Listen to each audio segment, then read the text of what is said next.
Stupa architecture గురించి తెలుసుకుందాం. బేసికల్గా ఈ స్తూప ఆర్కిటెక్చర్లో మనకు ఎంటర్ కావడానికి ఇక్కడ తోరణ అనేది ఉంటుందన్నమాట.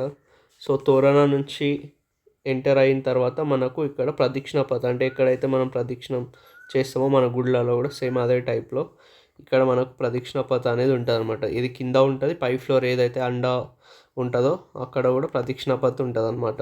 ఇంకోటి ఏదంటే ఇక్కడ వాల్ ఫెన్సింగ్ వాల్ లైక్ బౌండరీలా ఉంది కదా, దీన్ని వేదిక అని అంటాం అనమాట. సో అండ ఇది ప్రదక్షిణ పథ్. సో అండ పైన మనకు ఒక స్క్వేర్ షేప్ థింగ్ ఉంది, దాన్ని ఏమంటారు అంటే హర్మిక. ఓకే, హర్మిక లోపల మనకు ఛత్రి అని ఉంటుంది. ఛత్రికి ఏంటంటే ఇట్లా 3 సర్క్యులర్ థింగ్స్ లాగా ఉంటాయి. సో ఈ 3 సర్క్యులర్స్ మనకు బుద్ధిస్ట్ ప్రకారము ఏం రిప్రజెంట్ చేస్తుంది అంటే, ఒకటి ఫస్ట్ బుద్ధ, నెక్స్ట్ ధమ్మ, ఇంకోటి ఏంటంటే సంఘ. ఈ మూడింటిని రిప్రజెంట్ చేస్తాయి అన్నమాట. సో ఈ థింగ్స్ అయితే మనం గుర్తుపెట్టుకోలేదు. ఇది వేదిక, తోరణ, మేది అంటే ఇది అండా దగ్గర ఉండేది మేది, ఇది ప్రదక్షిణ పథ్, అండా పైన ఉండేది హర్మిక, దాని లోపల ఉండేది ఛత్రి. బై.